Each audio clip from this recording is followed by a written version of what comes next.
Did you know that 93% of communication is nonverbal?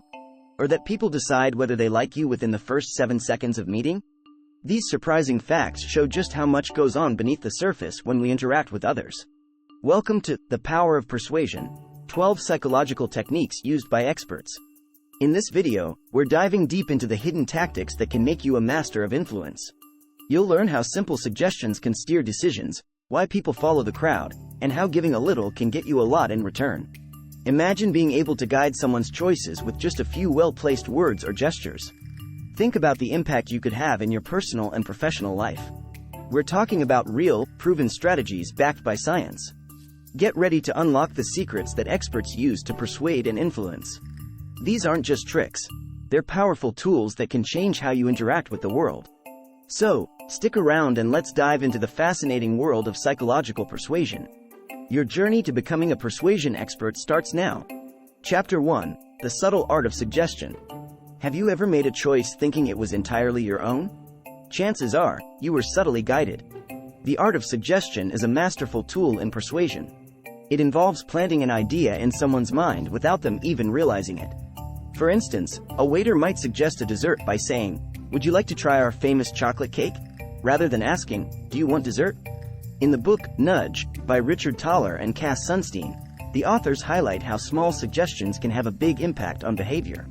One fascinating example comes from a study where researchers placed either a picture of eyes or flowers above an honesty box in a communal kitchen. Contributions were 3 times higher when the eyes were present, suggesting that people felt they were being watched, even though they weren't. Using suggestive language can steer decisions. Phrases like, "most people choose," or "many experts recommend," can lead others to follow suit. It's about creating a gentle push rather than a hard shove. Think of it as guiding someone with a light touch on the shoulder, rather than a firm grip. Chapter 2: The Priming Effect. Setting the stage for agreement. Priming is all about influencing someone's subconscious to make them more receptive to your message. It's like setting the stage for a play. The right setup can make all the difference. Priming involves exposing someone to a stimulus that influences their response to a later stimulus. For example, showing words related to kindness before asking for a favor can make people more likely to agree. Daniel Kahneman, in his book, Thinking, Fast and Slow, explains how priming works. In one experiment, participants exposed to words related to old age walked slower afterward. This shows how powerful and subtle priming can be. It's about planting the right seeds in someone's mind. To use priming effectively, consider what you want the outcome to be. If you're about to negotiate, prime the person with ideas of cooperation and fairness. This can be done through casual conversation or even the environment. Research shows that even something as simple as the color blue can promote creativity and openness, which might just be the edge you need. Chapter 3: Social Proof. Leveraging herd behavior. We humans are social creatures, and we tend to follow the crowd. This is the principle behind social proof. It's why you're more likely to eat at a busy restaurant than an empty one. Social proof relies on the idea that if others are doing something, it must be right. Robert Cialdini's book, Influence: The Psychology of Persuasion, dives deep into this concept. He points out that people are particularly influenced by the actions of others when they are unsure of what to do. One classic example is the use of laugh tracks in sitcoms. Studies show that audiences are more likely to laugh at jokes if they hear others laughing. To leverage social proof, highlight how others are engaging with your product or idea. Testimonials, user reviews, and case studies are powerful tools. Mention how many people have already taken action. Phrases like, "join thousands of satisfied customers," or "over 1 million sold," can be incredibly persuasive. It's about creating a sense of community and belonging. Chapter 4: The Reciprocity Rule. Giving to get. Reciprocity is a powerful force in human relationships. When someone gives us something, we feel compelled to give something back. This principle is deeply ingrained in our social behavior and is a cornerstone of effective persuasion.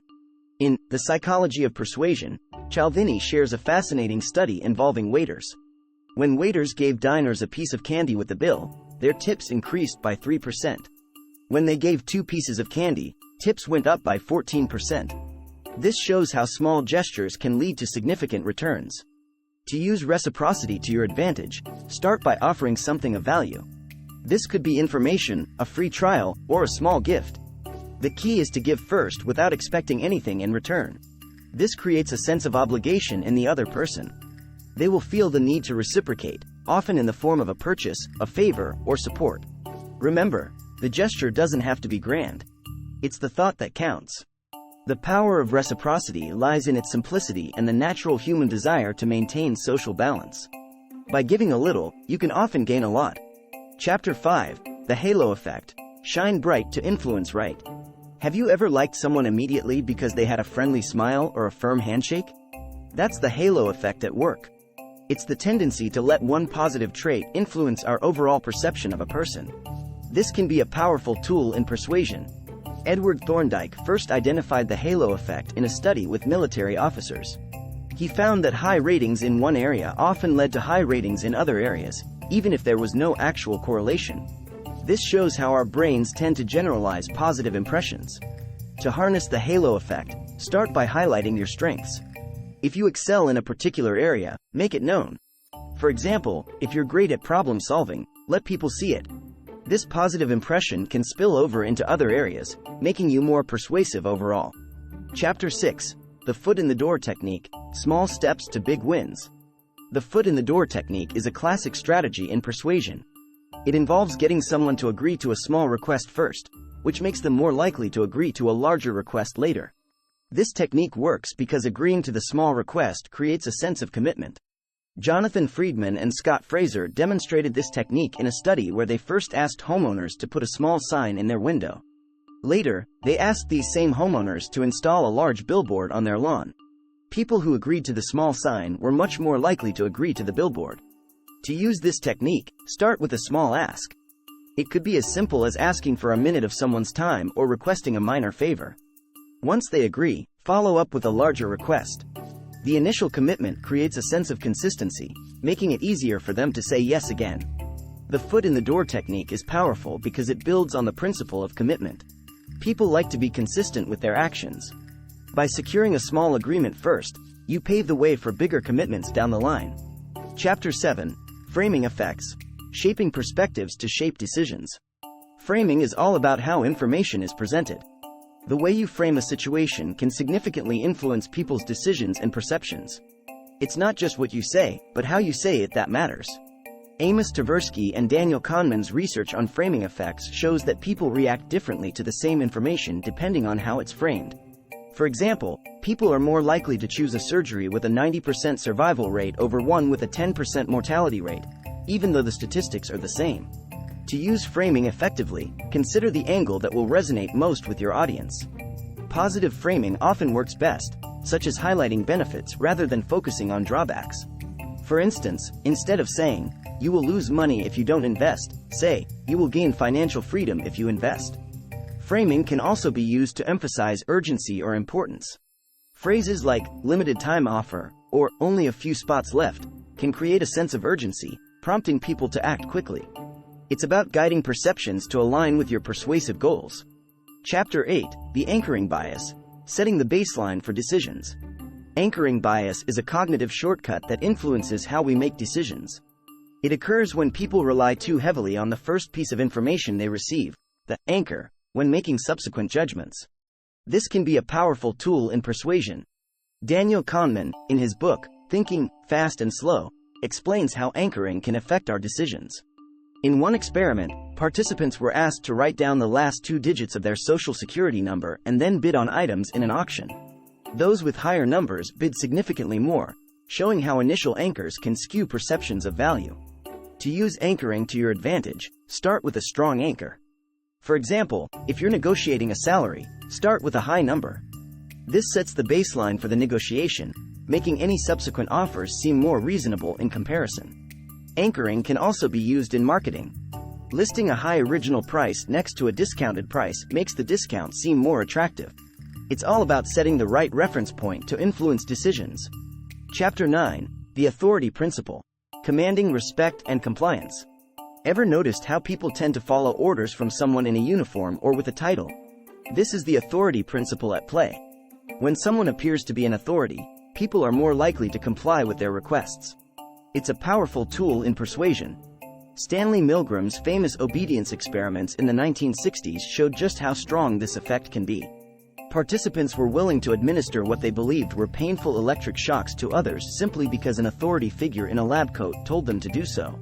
This demonstrates the profound impact of perceived authority. To leverage this principle, establish your expertise and credibility. This can be done through titles, uniforms, or even the way you present yourself. Highlight your credentials or any relevant experience that positions you as an expert. For example, doctors in white coats are more likely to be trusted by patients, and business leaders who dress the part often command more respect. Quotes from recognized authorities can also bolster your argument. Referencing studies or statements from well-known experts can lend weight to your message. As Cialdini notes in Influence, The Psychology of Persuasion, titles are so potent that they can actually make a person taller in our eyes. Chapter 10. The Scarcity Principle. Creating Urgency and Value. Scarcity makes things more desirable. When people believe something is limited or in short supply, they are more likely to want it. This is the scarcity principle, a powerful motivator in human behavior. A classic study by Stephen Warkle found that cookies in a jar were rated more highly when there were only 2 cookies compared to when the jar was full. This shows how scarcity can enhance perceived value. People don't want to miss out, so limited availability drives action. To use scarcity effectively, highlight the limited nature of your offer. Phrases like, "only a few left," or "limited time offer," can create a sense of urgency. It's important to be honest about scarcity to maintain credibility. Artificial scarcity can backfire if people feel manipulated. Exclusive offers can also tap into this principle. For instance, early bird specials or member-only discounts create a sense of exclusivity and urgency. It's about making people feel they are getting something rare and valuable. Chapter 11. Emotional Appeals. Connecting through feelings. Facts tell, but emotions sell. Emotional appeals can be incredibly persuasive because they connect with people on a deeper level. When you evoke emotions, you create a bond that logic alone can't achieve. In Made to Stick, Chip and Dan Heath explain that emotional stories are more memorable and impactful than dry statistics. They highlight the power of storytelling in making messages stick. For example, a compelling personal story can be more persuasive than a list of benefits. To craft an emotional appeal, start by understanding your audience's feelings and concerns. Use stories, metaphors, and vivid imagery to evoke emotions. A heartfelt testimonial or a moving anecdote can be more persuasive than data points. Consider using positive emotions like joy, hope, and inspiration to motivate action. However, negative emotions like fear or sadness can also be effective if used carefully. The key is to connect emotionally while offering a solution that addresses those feelings. Chapter 12. The Contrast Effect. Highlighting differences to drive choices. The contrast effect is a powerful tool that influences perception by comparing 2 or more items. This principle works by making something appear more attractive or desirable when compared to something else. In his book, Predictably Irrational, Dan Ariely explains how the contrast effect can impact our choices. For instance, when a middle option is presented between a high-end and a low-end product, people are more likely to choose the middle one. This happens because it seems like a good compromise. To use the contrast effect, present options strategically. If you want to highlight a particular product or idea, place it between less desirable or more extreme options. This comparison makes the desired option stand out as the most reasonable choice. This technique is often used in pricing strategies. For example, showing a high-priced item next to a moderately priced one makes the latter seem like a better deal. It's all about influencing perception through smart comparisons. In summary, these chapters cover powerful techniques like the authority principle, the scarcity principle, emotional appeals, and the contrast effect. By understanding and applying these strategies, you can enhance your persuasive abilities and influence others more effectively. Stay tuned for the final chapters, where we will explore even more fascinating psychological techniques used by experts.